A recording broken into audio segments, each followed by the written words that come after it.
un nul, elle garderait la main avant la dernière journée. Si Paris gagne, grâce à une confrontation directe, eh bien, les Parisiennes auraient la main pour être championnes. C'est une finale, on vous l'a dit.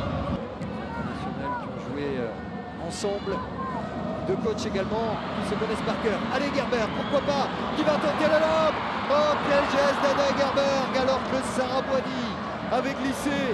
Ouais, grosse prise de risque de Kéra Braoui, cette passe latérale et puis tout de suite Ada Gerber, un double buteuse en finale de Coupe de France le week-end dernier. Et là, il s'en est fallu de très peu. Sarah Boidi qui trébuche en reculant. À deux de Carpenter et de Rennes. Macha qui accélère.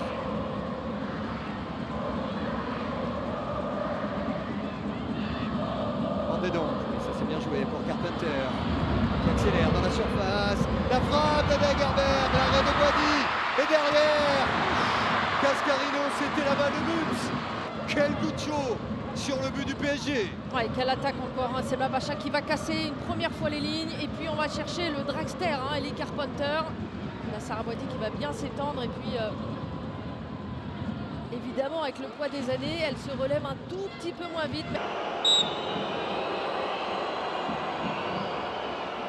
C'est parti, le coup de tête, l'arrêt de Boidi.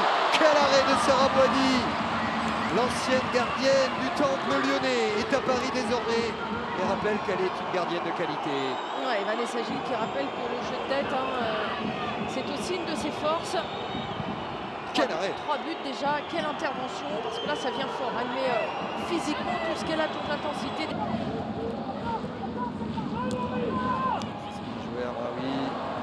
Fazer en montre, qui joue bien au ballon également du côté du PSG.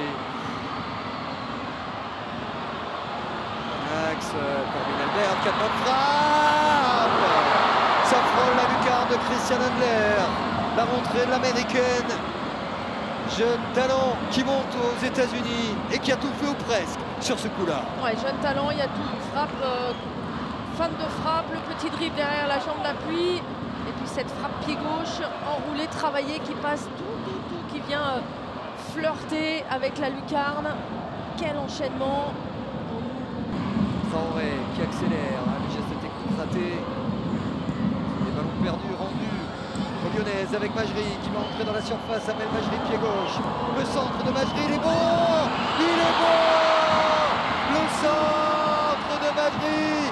Et si De Bruyne de la tête qui marque le but du titre pour l'Olympique lyonnais. Ça a été très tendu sur cette deuxième mi-temps. On voit cette perte de balle de Mansita Traoré qui a eu beaucoup de mal depuis sa rentrée. Ce ballon parfaitement dosé, parfaitement travaillé par Amel Majri. Cette première touche, elle est bonne. Elle va pas chercher à regarder s'il y a du monde ou pas. Elle va mettre ce ballon dans une zone et on l'a dit, Signe Brune, c'est une joueuse qui a une finition exceptionnelle. Quelle histoire pour l'ex du PSG en larmes sur ce coup de tête. Elle va quitter l'Olympique lyonnais. Quelle image, quelle émotion et quel but.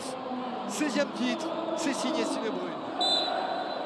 Grand respect pour le PSG de Gérard Prêcheur qui se sera battu jusqu'au bout. C'est terminé. Les points levés de Sonia Bonpastor, un coup de tête de Signe Brune. Et l'Olympique lyonnais est champion pour la 16e fois de son histoire. Regardez les larmes de Lindsey Horan, de Vanessa Gilles, de Janice Cayman. Certaines sont en fin de contrat, ne resteront probablement pas à Lyon. Une nouvelle ère s'ouvre. Ça s'est joué encore à un détail, une petite faute de placement, mais qu'elles nous ont rendu cette D1 belle jusqu'au bout. Vous voyez la joie des Lyonnaises, ça vous montre à quel point ce match était tendu, était indécis, à quel point elles sont heureuses.